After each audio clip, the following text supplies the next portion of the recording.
Old friends reunited, but his accent whispered secrets no one remembered sharing.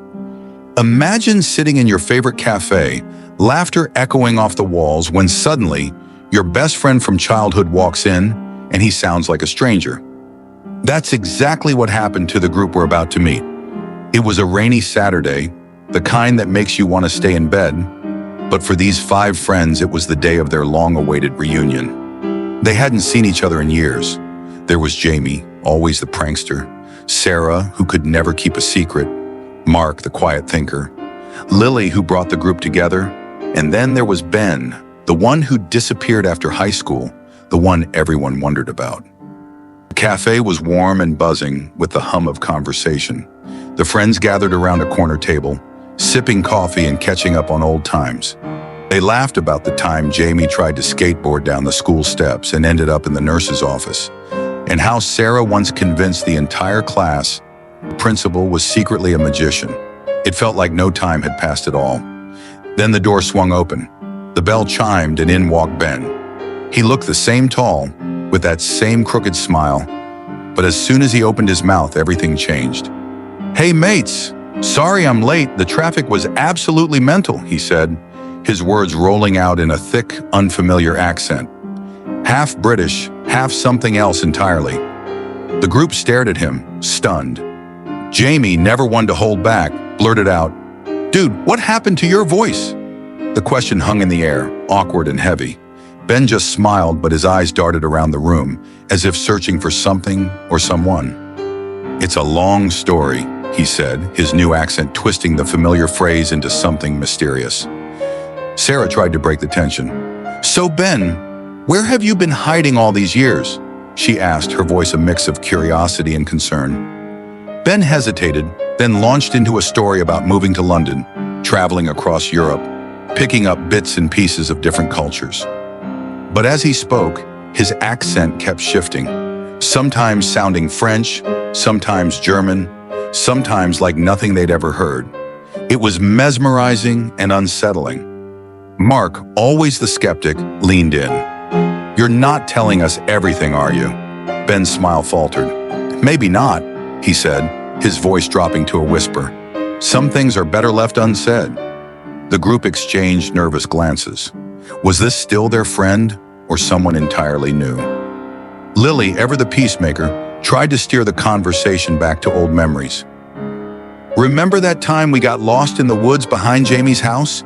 she asked, hoping to bring back a sense of normalcy. The friends laughed, recalling how they'd wandered for hours, convinced they'd stumbled into a secret world. But even as they laughed, Ben's accent kept slipping, revealing hints of places none of them had ever been. It was like he was hiding behind his words. As the afternoon wore on, the friends couldn't shake the feeling that something was off. Every story Ben told seemed to have a secret buried inside it. He spoke of cities they'd never heard of, people they'd never met, adventures that sounded almost too wild to be true. And always, that accent shifting, changing, never quite settling. Finally, Jamie couldn't take it anymore. "All right, Ben, enough with the mystery. Who are you, really?" Ben looked at each of them in turn, his eyes serious now. "I'm still your friend," he said, "but I've seen things you wouldn't believe, and sometimes when you see too much, you start to sound like everywhere you've been." The group fell silent. For the first time, they realized that Ben wasn't just hiding behind an accent. He was carrying the weight of 1,000 stories, each one etched into the way he spoke. And as they listened, they began to wonder. What secrets had their old friend brought back with him? And would they ever truly know the person he'd become? But then, something strange happened. As Ben laughed at one of Jamie's jokes, his old voice slipped through just for a moment. It was like a window into the past, a reminder of who he used to be. The friends looked at each other, relief and confusion mingling in their eyes. From that moment on, the reunion took on a new energy. They asked Ben about his travels, his adventures, the people he'd met, and with every story, his accent shifted, revealing another layer of the person he'd become. It was as if he was made up of all the places he'd been, all the secrets he'd kept. But even as they laughed and shared memories, one question lingered in the air. Could you ever really know someone who spoke in a voice that wasn't their own? Or was Ben's new accent a sign that he'd changed in ways they could never understand? As the hours passed, the stories grew stranger. Ben talked about a night in Paris when he got lost in the labyrinthine streets and ended up at a secret jazz club where the music was so haunting it stayed in his dreams for weeks. He described a summer in Berlin where he worked in a tiny bookstore and learned to speak German from an old woman who claimed she could remember the future. He told them about hiking in the Scottish Highlands, where the mist was so thick you could lose yourself and never be found. With every tale, his accent shifted, sometimes mid-sentence. It was as if he was reliving those moments, channeling the voices of the people he'd met, the places he'd been. The friends listened, captivated and a little afraid. It was like Ben had become a living map, his voice charting the course of his life. But there were gaps in his stories, moments when he hesitated, his eyes clouding over. Mark noticed it first. "What aren't you telling us, Ben?" he asked quietly. Ben looked down at his hands, twisting a napkin between his fingers. "There are things I can't explain," he said. "Things that changed me. Sometimes I wake up and I don't even recognize my own voice." The friends sat in stunned silence.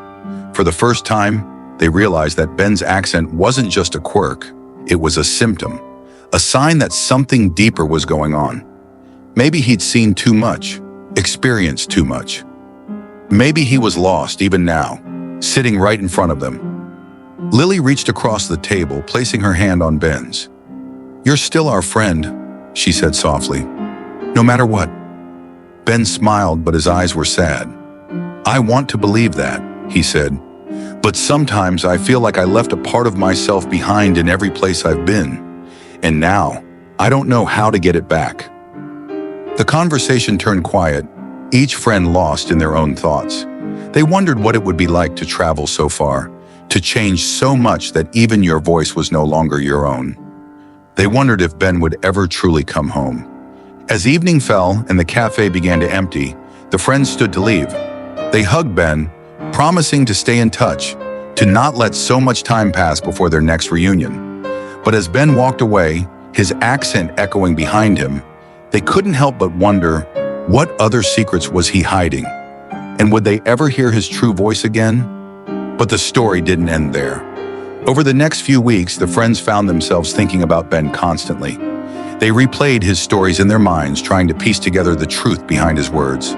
They wondered if they should have asked more questions, pushed him to open up. But deep down, they knew that Ben would only reveal what he was ready to share. Then one night, Jamie got a call. It was Ben. His voice was shaky, and for the first time, it sounded like the Ben they remembered. "Can we meet?" he asked. "There's something I need to tell you." The group gathered again, this time at Jamie's apartment. Ben sat in the center of the room, his hands trembling. "I haven't been honest with you," he began. "When I left after high school, I was running away. I didn't know who I was, so I tried to become someone else. Every place I went, I picked up a new voice, a new story, but I never found what I was looking for."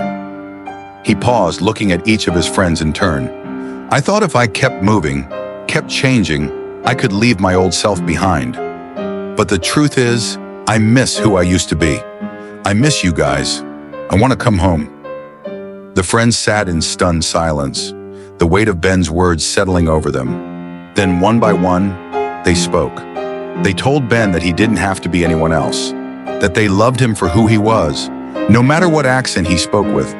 They promised to help him find his way back, to remind him of the person he used to be. And for the first time in years, Ben felt a sense of peace. He realized that home wasn't a place. It was the people who knew you, who remembered your true voice, even when you forgot it yourself. From that day on, Ben's accent began to fade. It didn't happen overnight, but slowly, the voice of their old friend returned. And as the group laughed and shared new memories, they knew that no matter where life took them, they would always find their way back to each other. But sometimes, late at night, Ben would slip into an old accent, just for fun. And the friends would laugh, remembering the day their old friend came home, speaking in a voice full of secrets and stories, reminding them that everyone has a journey, and sometimes the only way to find yourself is to get a little lost along the way.